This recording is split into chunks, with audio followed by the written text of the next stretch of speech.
December 2017, and then this happened. Hi, Carolyn here.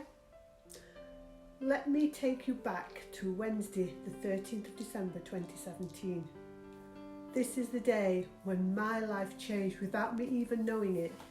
This was the day that I connected with my now fiancé, Trent. Looking back to that day, it was a true blessing. But before I talk about that special day, let me just give you a little run-up to it. The end of summer in 2017, I was going through a bit of a tough time. And this was having a huge impact on my own health and well-being. As well as people around me, my children and my goddaughter were rallying around, trying to be as supportive as they could. But I wasn't having any of it. And I was digging my heels in. I just wanted to be left alone, drowning in my own sorrows. Generally, I'm a very positive person, but at that time in my life, negativity had taken a firm hold, and I was really struggling to shake it off. Everybody who knows me was shocked that I was allowing negativity to take control of me, because that never happened, but sure enough, it was happening, and I wasn't in control. It was a horrible time. My children and goddaughter were trying their best to get me to go on dates, but that was not happening. I wasn't interested. I was 57 and I'd had my fair share of broken relationships. I just couldn't bear the thought of having another one. I really just wanted to be left alone. But they wouldn't leave me alone. They kept telling me, I should join a dating app. I'm going, what, at my age? Really? They're going, yeah, get on Tinder, it's the new way to date. So for 3 months they tried and tried until one day, whilst I was sitting feeling sorry for myself, I thought, maybe they're right, maybe I should give it a try. So let's see what this online dating business is all about. It was very, very new to me. But I remember my son saying, you don't have to meet anyone, Mum, just enjoy the attention. So I said I'd give it a try. And for 1 month, that's all I was going to do. So that night, when my daughter found out, she came home from work super, super excited, sat beside me and helped me to set up my profile, as if I'm not capable at 57 of setting up a profile on my own. She chose my photographs and told me what and what not to put on. So Tinder app was set up and ready to go. My daughter sat there messaging my son, laughing and saying, Mum's so funny. I soon learned that swiping right meant to like or accept someone, while swiping left meant to reject them. I remember I was continuously swiping left as fast as I could. She says, Mum, you don't give anyone a chance. To which I said, there's no one worth giving a chance to.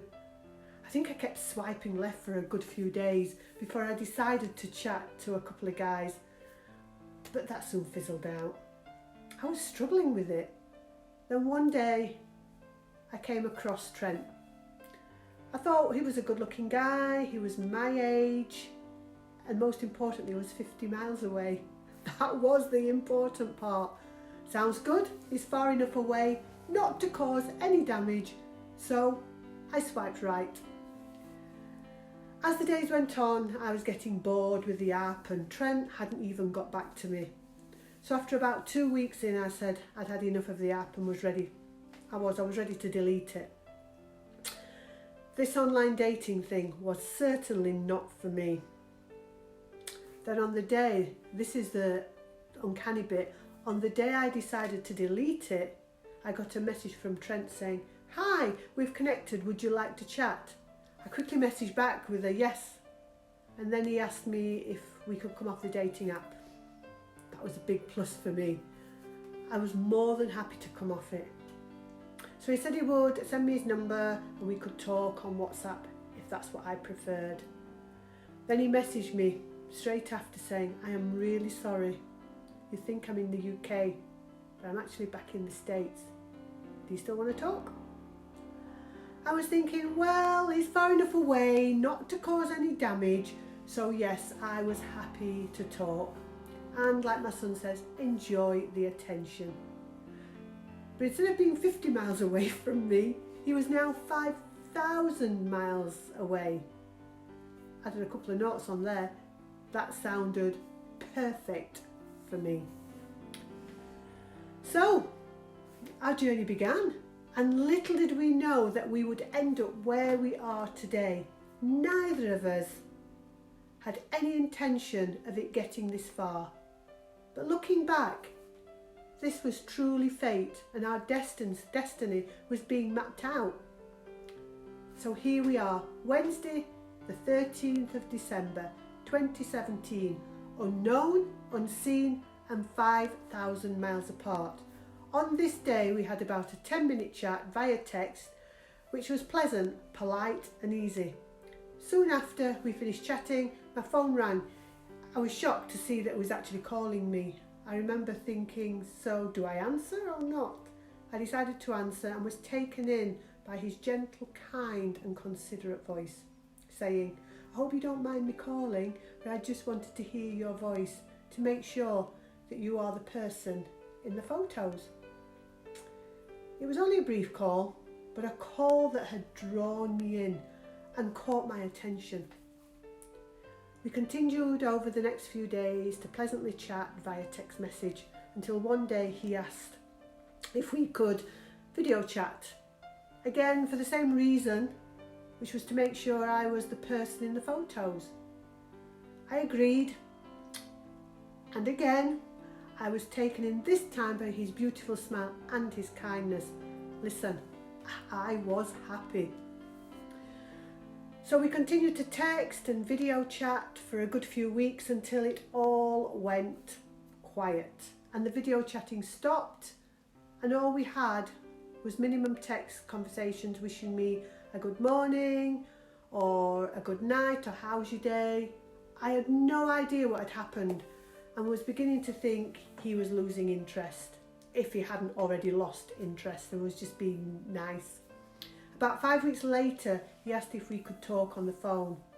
And when we did, he explained that he wasn't sure how this was going to work, but happy to keep chatting if I was happy with that. Because he didn't want to disappoint me, and I understood that. So at that point, I knew there was a real connection between us, and all I could do was enjoy the journey and see where it took us. So that's exactly what I did. As the weeks went on, we giggled, we laughed together, we got to know more about our likes and our dislikes, our hobbies, our interests. We learned more about our love languages, and we actually started to build a relationship. But like anything else, there will always be doubters, and yes, I had a few, questioning why am I spending time talking to a guy 5,000 miles away. All I could say was, I don't know, but it makes me happy and I'm enjoying it. 7, 8 hours difference in time didn't make a difference. I was happy, he was smiling, and to be honest, it's the best connection in a relationship that I have ever had. So don't ever knock it. So is a long distance relationship easy? It has its challenges like anything else. Can it work? Yes, if you are prepared to commit and work together if you want it. So what's the key to keeping it alive? For me, it's understanding, patience, communication and trust. You have to trust when there's that distance. So if you've got any questions, contact me using any of the links below or leave me a comment. And in the next video, I'll talk about our first meeting. So make sure you subscribe. Click the subscribe button if I could speak, and I'll see you in the next video. Thank you for watching and enjoy my journey. I'm here to share it with you. Bye for now.